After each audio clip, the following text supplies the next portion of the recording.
The Fiverr Bro chuckled as he sat around the canteen as always. So, you're telling me you can perfectly mimic anyone? Okay then, do an impression of Sora. He challenged whoever the person was that made the proclamation. As one might expect, Sai was revealed to be the one he was talking to. Very well then. The host accepted, clearing his throat as the image of a boy with spiky brown hair was seen, likely who he would be impersonating. The darkness may destroy my body, but it can't touch my heart. My heart will stay with my friends. It'll never die, he said in a voice much higher and younger sounding than his own. Whoa, not bad. Didn't think Sai could do a high-pitched voice like that. Young admitted. Higher and younger, too. Raising your pitch is one thing, but actually sounding younger takes some skill. Crow praised. You should know, because you can't do it. Summer teased her old teammate. So, that must mean that this creature must be some kind of mimic. Ashbin realized. The Fiverr Bro was shocked and impressed at this. Whoa, not bad. Okay, what about Spawn? He thought of a voice that might stump the Sapphire Star. The host cleared his throat once again as the image of a black and white demon in a red cape was shown next. Who made you God, little man? Not that gun, not that uniform, nothing. You want to scare people? Fine, I need a scarecrow. Sai declared menacingly in a low, gruff voice. He's got deep voices down pat, too. Coco said, "Y, a little too good. That was really scary." Velvet said, shivering a bit, "Definitely one of the coldest lines I've ever heard." Adam agreed, "And it does make you stop and think. When are you taking your authority too far?" Ironwood questioned, imagining either Sai or this Spawn demon saying such a sentence to him if he had continued down the path he led on the main timeline. The Fiverr Bro laughed at this. Whoa, dude. That gave me chills. But okay, try a girl's voice. No way you can do that.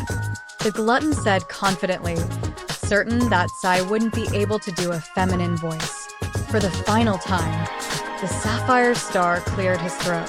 For it is in passing that we achieve immortality. Through this, we become a paragon of virtue and glory to rise above all, infinite in distance and unbound by death. I release your soul, and by my shoulder protect thee. Sai recited, perfectly mimicking the voice of Pira Nikos. Everyone, especially the teens, were floored at Sai not only perfectly doing a feminine voice, but one they personally knew. Whoa, Pira. He sounded just like you. Nora said in amazement. I know, right? I could totally see you saying something like that, Pira. Ruby agreed, awestruck. She did say that before. Those were her exact words when she unlocked my aura. John confirmed. But did I really sound like that? Am I really that preachy? Pira asked. The more sensitive and polite members of the cast looked at each other nervously before looking back at Mistral's champion. No. John, Velvet, and Ruby all denied awkwardly. However, that was all for naught, thanks to the more blunt of the teens. Yes. Ren, Nora, Young, Weiss, Blake, Emerald, and Coco all said. Pira shrank a bit at this. WL, it was a religious creed I believe in. I find inspiration in it, and I thought it was inspirational when I said it to John at the time. But now that I hear it myself, it does sound a bit corny. She admitted. This practically floored the Fiverr Bro, leaving him almost too shocked to keep eating. Almost. Whoa, that's amazing, dude. You've got to be the best impressionist I've ever seen. He exclaimed in awe of Sai's vocal talents. Sai chuckled at this as he struck a pose. Yep. You could say I'm a regular Qurupeco. The host boasted, clearly quite pleased with his ability. Qurupeco? That must be the monster's name. So, it is indeed a mimic, then. Glinda said, I like that name. It sounds quite interesting and very exotic. Weiss said, imagining a cat with a fancy spotted coat like a serval, or an elegant bird like a macaw. The gluttonous hunter appeared to be confused at this. Qurupeco? What's that? And can I eat it? He asked, wondering what Sai was talking about and what it might taste like. Seriously, why is he even here? Clearly, he's not qualified to be there. Blake wondered. Probably because we've seen the commander is equally unreliable, so he doesn't oversee the hunters who are, or are not doing their job. To be fair, they are on an island far from the mainland of the old world, so it would be a rather inefficient waste of time, manpower, and resources to send one hunter home, across the ocean, to the old world. Penny noted. True, but that doesn't mean they can't fire him and make him work a different job, forcing him to do his own work instead of requesting others to do it for him. And he would actually have to get up out of that stool and exercise as a bonus. Winter said. The host turned away and grumbled at this. No, it's one of the monsters we hunt. He explained, just barely holding back the annoyance in his voice. The Fiverr bro seemed even more surprised at this. We hunt monsters? He asked, once again somehow forgetting the job he was in the new world to do. Why do they keep him around? Everyone demanded all at once. Mun, I never thought I'd pick Mercury over another living being, but if I had to choose between them, give me RWBY legs any day. Roman said. Crickets could be heard as Sai was clearly done with the gluttonous hunter's antics. You know what? I think I have one more impression for you. Hadakin, he declared, shooting a blue fireball from his hand at the Fiverr bro, resulting in an explosion. You know, I know he's a fire demon, but somehow, I always forget he can do that. Roman said, shocked along with several others as Sai blasted the gluttonous hunter with the blue fireball. So that makes twice now Sai has blown him up, plus he shot him on another occasion. How is this man still alive? Cinder questioned. That must be some really good armor. Hazel theorized. It's pretty standard stuff. Our going theory is that he has a massively increased healing capacity from pigging out on so much high-quality meals all day. Teko said, any chance we can get a recipe book from your world? Neo asked, getting the idea for a chain of restaurants with palicos as workers. Sai was stood next to the admiral with his arms crossed to mimic the former head of the commission. They say imitation is the highest form of flattery, but in the animal kingdom, is as a way of survival in order to get ahead of the competition. One example is blue jays using audio mimicry and replicate the sounds of hawks in order to scare competitors away from their food source or lesser predators away from them or their nest. And another being visual mimicry, like the non-venomous scarlet kingsnake adapting to have a very similar color pattern to the actually venomous coral snake as a means to ward off predators. We humans even had to invent a rhyme to know which one to stay away from. Red on yellow, kill a fellow, red on black, venom lack. Although, I'd personally advise just not touching any snake you see in the wild. The host explained as the colorful blue birds were shown, then cutting to comparison picture of two similarly colored snakes. Many of the animal loves let out an at the blue bird. It's so cute. Ruby cooed. Yeah, I think blue jays might actually be my favorite bird. Emerald agreed. That's crazy though. I knew they could make lots of noises, but not hawk screeches. Ilya said in amazement. Katana briefly paused the video at this. Oh, you think that's impressive? You should see the male lyrebird. Katana said, putting the bird on the screen, where it perfectly mimicked other birds and even inanimate objects, like cameras, car alarms, chainsaws, toy laser guns, and even a person, distinctly saying, awesome. Man, that is awesome, Yam said in amazement. Oh yes, they use these noises to attract mates. Penny explained. Neo then gasped. I just got an epic idea for a prank, she exclaimed, quickly gaining the attention of the less mature members of the group. You hide the lyrebird in a crowded area like a mall or superstore, and get it to imitate the sound of a machine gun firing, making everyone either duck to the floor or run in a panic, she declared, bursting out into laughter, alongside Roman, Yang, Nora, and Crow. Everyone else, however, was disgusted at the idea. Neo-Polyan, that is terrible. You're making people believe their lives are in danger. Linda snapped. What's worse, that fear and panic would attract Grim. Ironwood scolded as well. Exactly. You should all be ashamed of yourselves. Especially you, Yang. Summer scolded her eldest daughter. YJ. Totally ashamed. Ruby said awkwardly, nodding in agreement with her mother, but secretly also found the idea funny. And then, they were surprised at seeing how similar the two snakes were. Whoa. Yeah, if he didn't point out the different patterns, I would have thought that's the same snake. John admitted. Certainly subtle changes, but sometimes that's the biggest difference. Kira told him. That's a different rhyme than I heard, though. The one I was taught was red and yellow, you're a dead fellow. Red and black, you're okay, Jack. Hazel said, With sayings like those, there's 100 different ways of saying the same saying. Emerald told him. Then, a few couldn't help but chuckle at Sai's suggestion not to pick up wild snakes. Noshti, who would be dumb enough to pick up a wild snake out of nowhere. Winter asked, I think you give people too much credit. Cinder told her, funny you mention that. Ruby would always try and catch them when she was little, because she thought they were living gummy worms. Young laughed as Ruby groaned and pulled her hood over her face. Nora was exactly the same. She even caught and almost bit a snake once, but I stopped her. Run admitted. Nasai was then seen in combat against a Deviljo.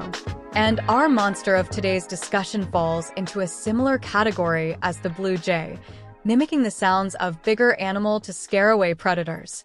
But Qurupeco can do so much more than that. Sai declared as his son let out a whistle, summoning a bird-like monster with a strangely shaped beak to his side. Quite the colorful creature. Mother would certainly want something like this in her menagerie. Weiss said, admiring the bird-like monster's plumage. Certainly wouldn't mind a hat with a couple of its feathers in it. Coco agreed. But I feel like we've seen it before.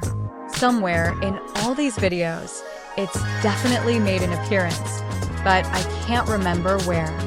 The fashionista racked her brain wondering where it recognized the bird wyvern from. Ooh. I remember. It was in the kinship attacks. It launched a bomb at its enemy with its beak. Nora exclaimed. Leave it to Nora to remember something involving explosives. Blake said with a smirk.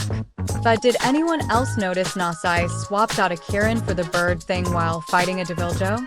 Can't tell if the kid's brave or insane. Crow said.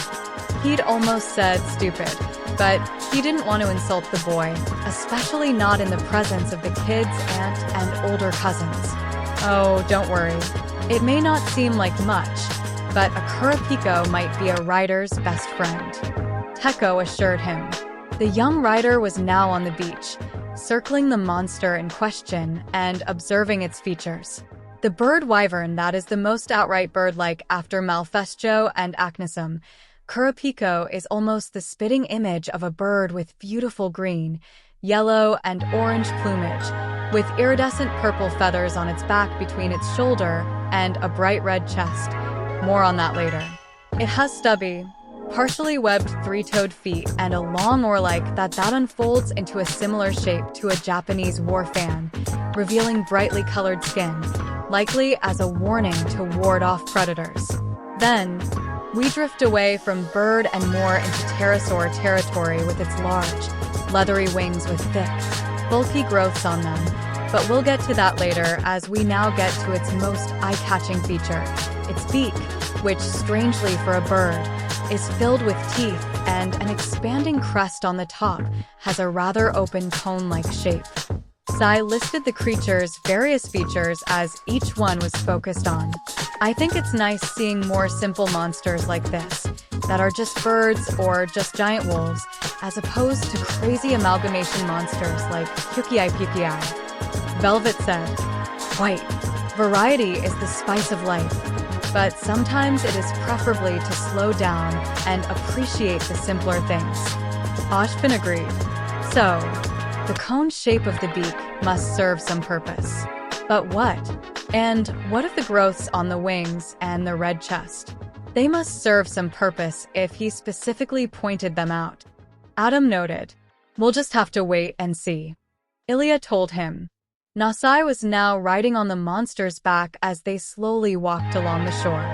So, as you can see, it's a relatively basic monster, not too much going on here, so you might not expect much from it. And indeed, it is relatively low on the food chain, doing their best to avoid all the big predators it might encounter: Rathalos, Rathian, Tigrex, Deviljo, Lagiacris, and Plesiath, and it mostly gets by on scavenging and fishing. The sapphire star as the bird wyvern attempted to scoop up a fish, only for a jaggy to come from nowhere and snatch it up first. So, we're not making money with Qurupeco guard dogs. Good to know. Guess it's either for being a songbird or feathered accessories. Roman said, unimpressed. I'm sure they do something cool. Just give them a chance. Kira suggested. But then they saw the jaggies snatching fish from the Qurupeco. The cinnamon trio were about to offer condolences along the lines of, poor Birdie. But then Blake stood up furiously. How dare you? Tear those raptors apart, Qurupeco.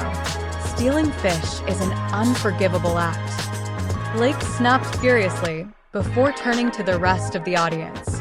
You all should know this by now, but just in case, let me tell you now, don't ever attempt to take my fish away from me. She warned them in a dead serious tone of voice. Everyone's sweat dropped at this, but couldn't deny they were intimidated. And none of us planned on it, Blake. But thanks for the friendly reminder. Yang said nervously. Another jaggy came in and snatched another fish from the poor bird wyvern. But if you weren't expecting much from it, you'd be in for quite a surprise. They also often find themselves competing with packs of jaggy, which, while one of the smaller and weaker species of raptors, have sizable female jaggia in their midst, as well as a decently powerful great jaggy. So Qurupeco must be ready to contend with this. And indeed, it is, for you see, the crest on Qurupeco's beak expands into the shape of a megaphone, allowing it to amplify its cries, and a large, red throat sac, also used for intimidation and attracting mates, inflates to take in a lot of air for a deep, powerful roar that can sound like pretty much any predator out there.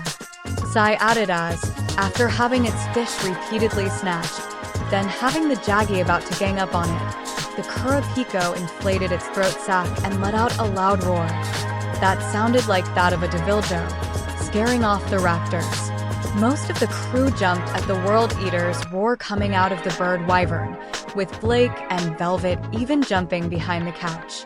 Wow. That's pretty impressive. Velvet said fearfully as she peered over the top of the couch. Yes. Spot on. I would have almost assumed it was the real thing. Glinda said nervously. Man, Joe really did a number on you, didn't he?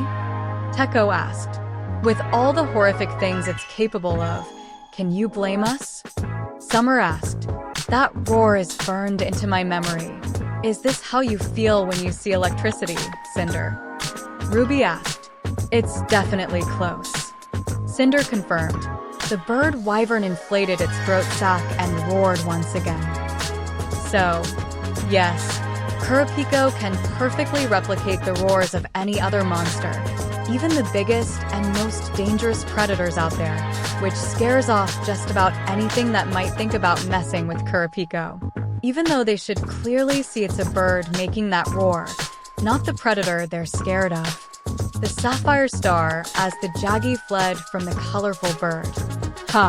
When he puts it like that, it does seem kind of stupid.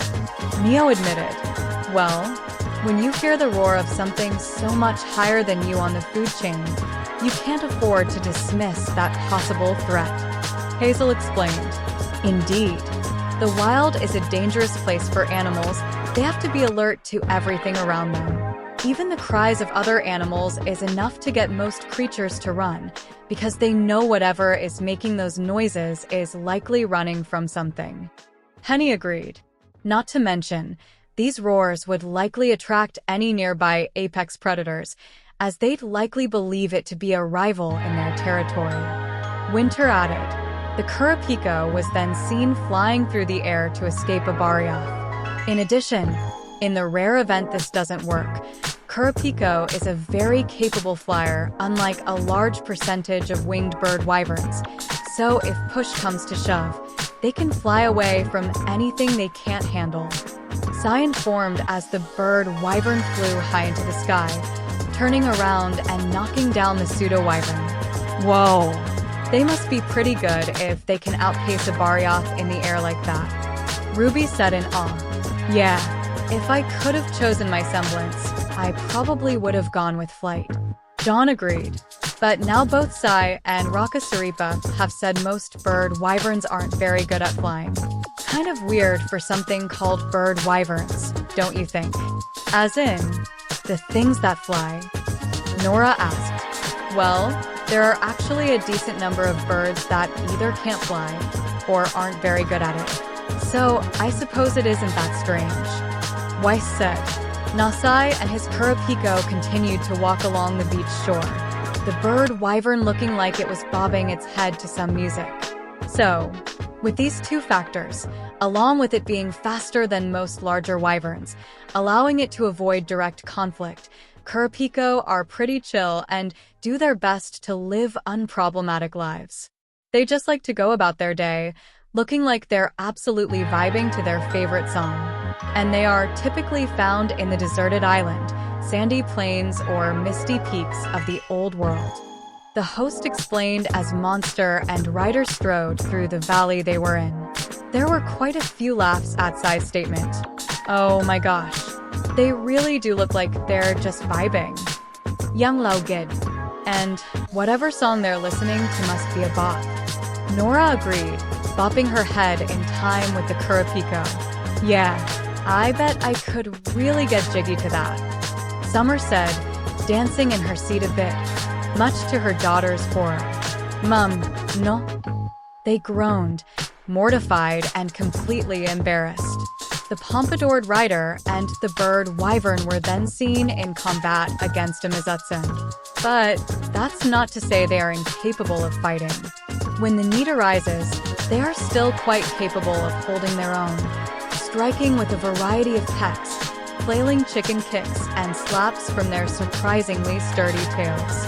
And if they want to hit really hard, they'll even fly up into the air and drop down on the opponent for some serious damage.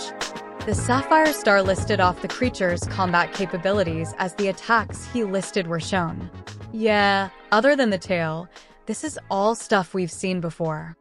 Emerald said, unimpressed. I am sure it has more to offer than that.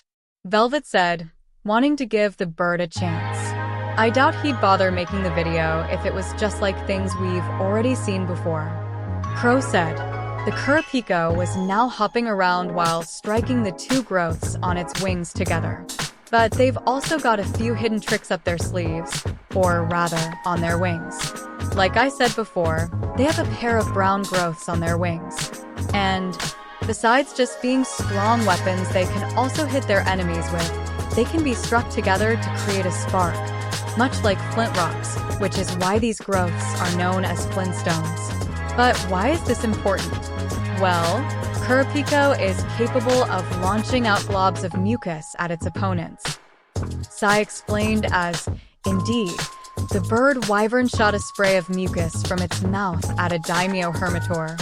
And, aside from being disgusting, this mucus is highly flammable. So if you get covered in it and then Qurupeco makes a spark with its flint growths, well, the host trailed off as the bird wyvern continued to strike its flints. The colorful bird then leapt towards the Mizutsune they'd been fighting.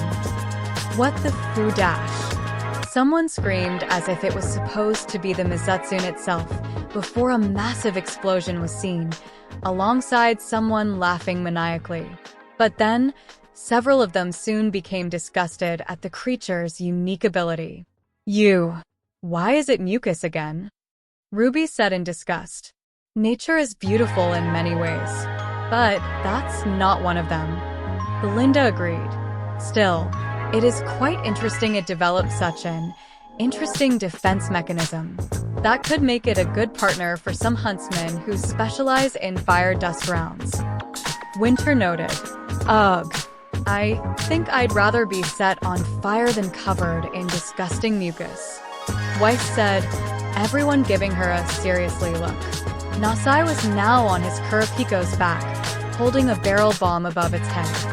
And this makes them useful partners for riders as, among other reasons we'll get to later, they can use these flintstones to ignite the fuse on barrel bombs, then launch it right at an enemy's face with their beak, exploding and doing some serious damage and greatly tenderizing the specific part it was launched at. Sai added as Nasai rolled the bomb down his monsty's beak, before the bird wyvern launched it at the velocidrome they were facing.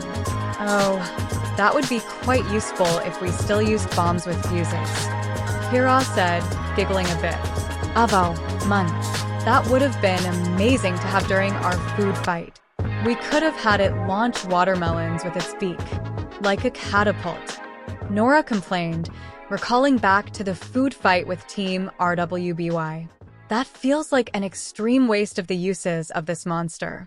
Though, I have to admit, I can't imagine what else we'd do with it other than its use of mucus Winter mentioned earlier. Ironwood said. The colorful bird then let out another call, summoning a daimyo hermitor to its side. But the main thing we're here for is that beak.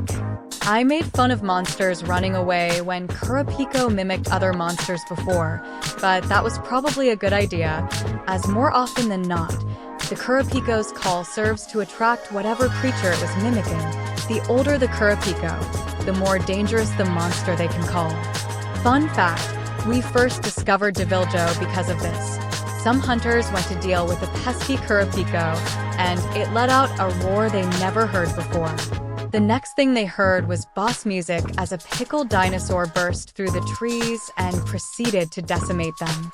The Sapphire Star added as he was shown running away from a Deviljo. So, a walking dinner bell, huh? That could have been useful back in our crime days. Roman said, imagining him and Neo cornered with a Qurupeco companion, before it suddenly belted out a roar that lured in a Ceregios to cause havoc as the criminals made their escape. Kinda sucks for the bird, though. Roars to scare its enemies and escape a beating, only to call in a predator that turns it into a snack. Neo said, feeling sorry for the poor bird wyvern. But then, they were quite surprised to hear this creature's involvement in Deviljo's discovery. Well, it must have sucked to be those guys. Oh yeah, go out and hunt a megaphone bird. It will be easy. Then Deviljo pops out and rips you to shreds. Cinder said, also sympathetically. Yeah, those guys must have had worse luck than I ever did with my old semblance. My worst days still topped that unfortunate hunting trip. Crow said with a chuckle. And then RWBY and Yang couldn't help but giggle at the boss music joke. So, I guess they have that meme on Earth, too. Yang Lao get leakly.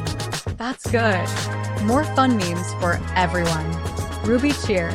A younger Razara and her Barioth were seen in combat against a Qurupeco and a Plum Daimyo Hermitor. And so, more often than not, the monsters called forth by the Qurupecos, calls, will fight for the bird wyvern in combat. Seems strange they'd fight for something they normally eat, but audio mimicry has that effect on occasion. There was once a story of a trio of lions saving a little girl from some kidnappers because they thought her screams sounded like one of their cubs. And I researched this for a solid 5 minutes and couldn't find anything saying this is false. So don't say I don't do my research. Sai declared as the girl and her monstie struggled against the combined force of the two monsters. Many of the cast were shocked by this new info. Wait, what? It actually fights for the Qurupeco. That means we have to deal with two monsters. That's insane, Blake said, shocked and a bit nervous at the thought of such a thing happening to her or her team. I wonder how the Qurupeco ever figured that out, because you'd think they'd run any time the monster they called actually showed up. Ilya wondered. Probably after one showed up during the fight and attacked whatever the Qurupeco was fighting and not the Qurupeco itself. Adam theorized. And then, several jaws hit the floor when Sai told the tale of lions rescuing a girl. No way. That's so cool. You think of animals saving people, you'd think like dogs, dolphins, or maybe even pigs. But I never would have guessed lions to save somebody. Coco said, amazed. I know, they're absolutely incredible. Velvet said happily, with the other two members of the Cinnamon Trio nodding in agreement. Indeed, the King of the Beasts has earned even more respect from me. Hazel said, Nasai's Qurupeco as shown dancing as it clapped its flintstones together. Oh, but we're still not done yet, my friends, as this is merely the surface of the Qurupeco's vocal talents. They are what my lovely Lady Lightning would call synergists, who support the team by empowering them. The host explained as Lightning was briefly shown. Or rather, for my D&D fans out there, they are the bards, healing injuries and buffing allies to make them stronger and more durable with their mystical songs and dances. Sai elaborated as the bird wyvern finished its dance and let out a call, causing itself and Nasai to glow for a moment. The bird wyvern was doing its dance yet again. Me and my crew are gonna mess you up, the Qurupeco sang as it did its call to empower itself and its rider once again. John and RWBY gasped excitedly at this, dashing together and locking hands in amazement at the monster's new ability. It's just like monsters and mazes, John said excitedly. So cool. Bard is my second favorite class after Artificer, RWBY exclaimed in joy. Oh, I remember how much fun we had playing that back in the day. I remember you were a rogue bard dual class, Glinda. Summer teased her old friend. Indeed. I wonder just how many songs it has and how close to bard spells they are. Glinda wondered. All the while, Yang also found the monster's abilities awesome, as she, too, was a Eminem fan, usually playing as either a monk or a fighter. However, she kept the hobby to herself, not wanting to look like a geek by admitting her love for the game. Nasai now faced off against a wild Qurupeco with help from his Teostra monstie. So, yes, Qurupeco brings a lot more to the table than one would expect at first, but remember, it's still quite low on the food chain and or threat level. Firstly, it is weak to ice. Next, note that when I said most of the time, monsters called by Qurupeco will fight for it, meaning there are times when monsters won't fight for it and attack it instead, so now it has a hunter and a predator to deal with. Also, its throat sac and crest are rather fragile and can be broken to affect its ability to call for help, and the Flintstones can be broken as well. Also, when its throat sac is expanded, it's vulnerable to sonic bombs to deafen and disorient it. Also, if they are attacked and interrupted during the process of their songs to buff or heal their allies, they can again be disoriented, resulting in them actually healing the hunter and their allies. Sai explained as his son slammed an oversized spell on the bird wyvern, before his Teostra hit it with a stream of fire. Ice is its weakness, huh? Wouldn't have been my first guess. Yang said, it does make sense. The warm coloring of its feathers would suggest it lives in warm climates, so it likely isn't used to colder weather and temperatures. In addition, birds generally struggle to maintain body heat in weather much colder than the 50s, expending most of their energy fluffing up to trap air between their feathers for insulation and not eating. Penny explained.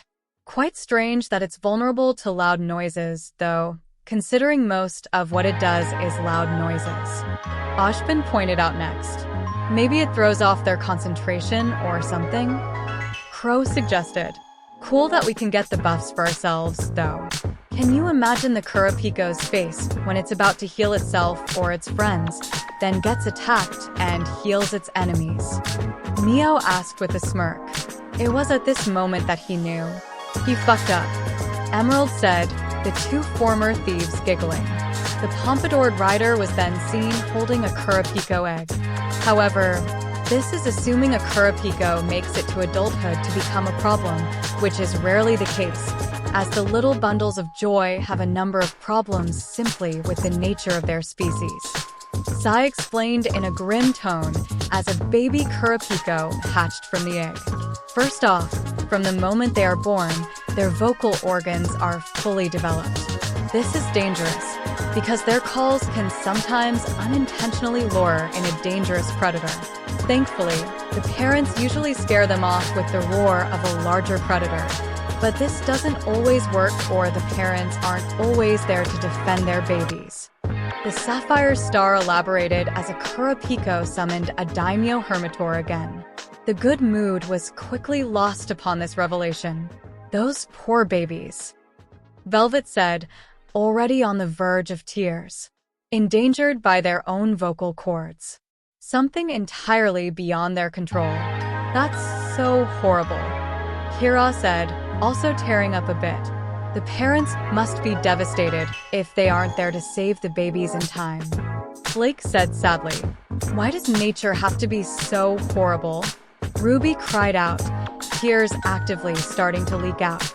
Well, at least we're probably past the worst of it. Right? John asked, looking to the hostesses, who didn't answer. Right? He asked. Still no response. Nasai's Qurupeco was doing its dance in preparation to buff itself and its rider. In addition, Qurupecos do a dance to perform their songs, so the babies need to practice and perform those dances to perfect them. The problem with that is, Qurupecos build their nests on high cliffs or tall rock spires. Great for keeping them away from predators, not so great when you have a tiny, uncoordinated baby hopping around and stumbling all over the place. The host added as the Monstie completed its dance and boosted itself and Nasai. Jontron then did a double take, looking rather concerned. I don't like where this is going, he said worriedly, raising a hand and pointing forward. Many froze as they were slowly starting to piece together where Sai was going with this. Oh no, I'm definitely not liking this either. Weiss said in horror. No, not that. Summer prayed to any god that would answer. What? What is it? Ruby asked nervously. I think it's better if you just listen, Ruby. Cinder said, unsure how to break it to her girlfriend. The bird wyvern was shown doing its dance yet again. Yes, unfortunately, despite the best efforts of the parents using their tails as cover trying to prevent any lethal falls from happening, the majority of Qurupeco chicks die from falling out of the nests and plummeting from the great heights intended to keep them safe in the first place. Irony is one cruel mistress. Sai informed sadly as his son defeated the wild Qurupeco. No, not the babies. Ruby said, tearing up before absolutely bawling and hugging Cinder tightly. It's not fair. They need those heights to stay safe from predators, but then they're in danger of falling. They must be so scared before they hit the ground. Velvet sobbed as well, cuddling into Coco. Why does nature have to be so cruel? Kira wept into John's shoulder. There's risk to everything in the world. Nothing is truly 100% safe. In this case, you should just be thankful that there are still Qurupecos that make it to adulthood. Run told them. Nasai and his Qurupeco were walking along the beach, vibing once again. So, that is Qurupeco, probably one of the most unique and interesting bird wyverns out there. Beautiful colorations, generally unproblematic, and an absolute wonder to observe and see all the different ways they are capable of using their vocal abilities. However, we're not quite done yet, as there is a subspecies, the crimson Qurupeco. The host declared as the younger Razara and Crystal were shown in combat against a red-feathered Qurupeco. Ooh, I like the colors on this one, Cinder said as she admired. I admit, the blue and red do go quite well together. Weiss agreed. But once again, I can't imagine how this creature would camouflage in the wild. Penny said, then again, in our world, they'd be almost invisible in the forever falls.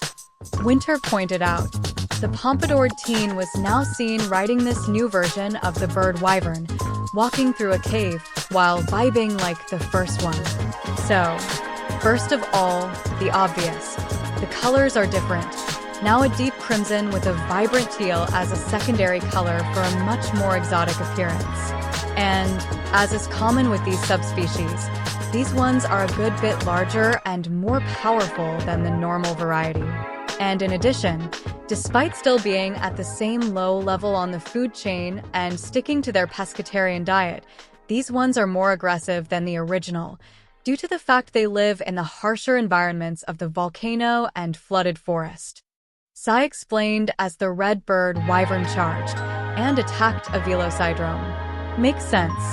You have to toughen up to make the harsh world you live in. Adam said, but you would think that extra size and power, coupled with that aggression, would put them higher up on the food chain. Hazel complained in disappointment. They just fit into their role in the ecosystem well. No need to fix what isn't broke. Emerald told him. And its choice in diet definitely doesn't need fixing. Blake said in approval of a fellow fish lover. Nasai and his crimson Qurupeco now faced off against a Plesiath and a pair of Hermitor. And in combat, it's once again rather similar. Pecks, kicks, tail slaps, and dropping down on an opponent. And they also spit out globs of mucus at their opponents, but this time, said mucus is conductive instead of flammable, and their flintstones create electric sparks when struck together to electrocute enemies and cause thunderlight. In addition, they can also create a blinding flash of light by striking the flintstones together, similar to gypseros, to stun both hunter and predator alike. The Sapphire Star informed as the red bird wyvern unleashed spears of electricity at the enemy and even had a beam struggle with the Plesiath, overpowering its water jet cutter with its surge of electricity. You okay? Now this guy's getting interesting, Nora said excitedly. What, you like it because of the mucus? John asked in disgust. Electric mucus. That makes it better, Nora declared. I mean, hey, if it can take on a Plesiath in a beam battle, I'd say it's working for them. Roman said with a shrug. That'll be one big fish fry. Mio said. Again, the younger Razara and Crystal faced off against the crimson Qurupeco and a plum daimyo Hermitor. And, yet again, they have similar vocal capabilities as the original, able to call forth larger monsters to attack hunters. However, this time, they go a step above with their call, also instantly enraging whatever monster they call into the battlefield.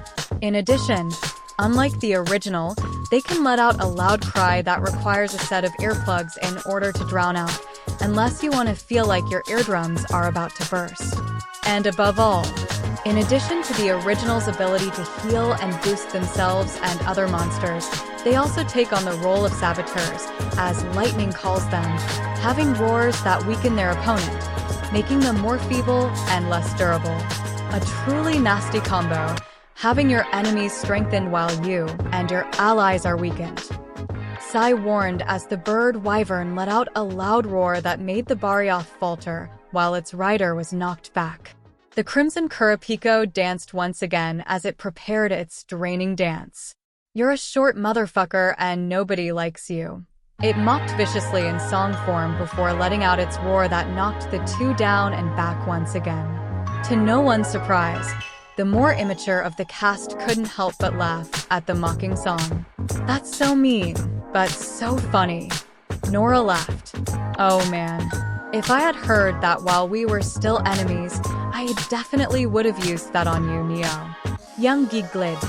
"And you would have paid for it," Neo warned her. Still, like he said, the ability to buff oneself and one's allies, coupled with the ability to debuff one's enemies, is a truly fearsome combo, especially with it bringing enraged monsters into the area. "I would definitely mark these as creatures meant to only be hunted by teens," Belinda said. Thankfully, the female writer and her monstie started to turn the fight around. However, all is not lost. They have literally all the exact same weaknesses as the original.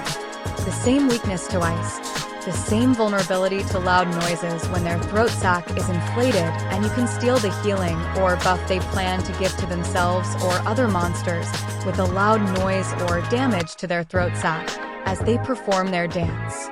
The host declared as the two defeated the Crimson Qurupeco. "The same weakness? That doesn't happen too often," Nora said. "Well, Sai did say they live in volcanoes, so they're probably not used to the cold," Kira theorized. "So, it looks like you can relax, General. They probably won't be swarming Atlas anytime soon," Cinder said to Ironwood, earning so laughter from the students, as they all knew that was the General's immediate concern upon hearing about any monster. "It's not fair. They need those heights to stay safe from predators, but then they're in danger of falling. They must be so scared before they hit the ground." Velvet sobbed as well, cuddling into Coco. "Why does nature have to be so cruel?" Kira wept into John's shoulder. "There's risk to everything in the world. Nothing is truly 100% safe. In this case, you should just be thankful that there are still Qurupeco's that make it to adulthood," Run told them. Nasai and his Qurupeco were walking along the beach, vibing once again. "So, that is Qurupeco, probably one of the most unique and interesting bird wyverns out there. Beautiful colorations, generally unproblematic, and an absolute wonder to observe and see all the different ways they are capable of using their vocal abilities. However, we're not quite done yet, as there is a subspecies, the Crimson Qurupeco," the host declared as the younger Razara and Crystal were shown in combat against a red-feathered Qurupeco. "Ooh, I like the colors on this one," Cinder said as she admired. "I admit, the blue and red do go quite well together." Weiss agreed. "But once again, I can't imagine how this creature would camouflage in the wild." Penny said, "Then again, in our world, they'd be almost invisible in the Forever Falls." Winter pointed out, the pompadoured teen was now seen riding this new version of the bird wyvern, walking through a cave while vibing like the first one. So, first of all, the obvious. The colors are different. Now a deep crimson with a vibrant teal as a secondary color for a much more exotic appearance. And, as is common with these subspecies, these ones are a good bit larger and more powerful than the normal variety. And in addition, despite still being at the same low level on the food chain and sticking to their pescatarian diet, these ones are more aggressive than the original, due to the fact they live in the harsher environments of the volcano and flooded forest. Sai explained as the red bird wyvern charged and attacked a velocidrome. "Makes sense. You have to toughen up to make the harsh world you live in," Adam said. "But you would think that extra size and power, coupled with that aggression, would put them higher up on the food chain." Hazel complained in disappointment. "They just fit into their role in the ecosystem well. No need to fix what isn't broke," Emerald told him. "And its choice in diet definitely doesn't need fixing," Blake said in approval of a fellow fish lover. Nasai and his Crimson Qurupeco now faced off against a Plesiath and a pair of Hermitor. And in combat, It's once again rather similar: pecks, kicks, tail slaps, and dropping down on an opponent. And they also spit out globs of mucus at their opponents, but this time, said mucus is conductive instead of flammable, and their flintstones create electric sparks when struck together to electrocute enemies and cause thunderlight. In addition, they can also create a blinding flash of light by striking the flintstones together, similar to gypseros, to stun both hunter and predator alike. The sapphire star informed as the red bird wyvern unleashed spheres of electricity at the enemy and even had a beam struggle with the plesioth, overpowering its water jet cutter with its surge of electricity. You okay? Now this guy's getting interesting, Nora said excitedly. What, you like it because of the mucus? John asked in disgust. Electric mucus. That makes it better, Nora declared. I mean, hey, if it can take on a plesioth in a beam battle, I'd say it's working for them, Roman said with a shrug. That'll be one big fish fry. Neo said. Again, the younger Razara and Crystal faced off against the Crimson Qurupeco and a Plum Daimyo Hermitor. And, yet again, they have similar vocal capabilities as the original, able to call forth larger monsters to attack hunters. However, this time, they go a step above with their call, also instantly enraging whatever monster they call into the battlefield. In addition, unlike the original, they can let out a loud cry that requires a set of earplugs in order to drown out, unless you want to feel like your eardrums are about to burst. And above all, in addition to the original's ability to heal and boost themselves and other monsters, they also take on the role of saboteurs, as lightning calls them, having roars that weaken their opponent, making them more feeble and less durable. A truly nasty combo, having your enemies strengthened while you and your allies are weakened. Sai warned as the bird wyvern let out a loud roar that made the Barioth falter, while its rider was knocked back. The Crimson Qurupeco danced once again as it prepared its draining dance. You're a short motherfucker and nobody likes you. It mocked viciously in song form before letting out its roar that knocked the two down and back once again. To no one's surprise, the more immature of the cast couldn't help but laugh at the mocking song. That's so mean, but so funny. Nora laughed. Oh man. If I had heard that while we were still enemies, I definitely would have used that on you, Neo. Young giggled. And you would have paid for it. Neo warned her. Still, like he said, the ability to buff oneself and one's allies, coupled with the ability to debuff one's enemies, is a truly fearsome combo, especially with it bringing enraged monsters into the area.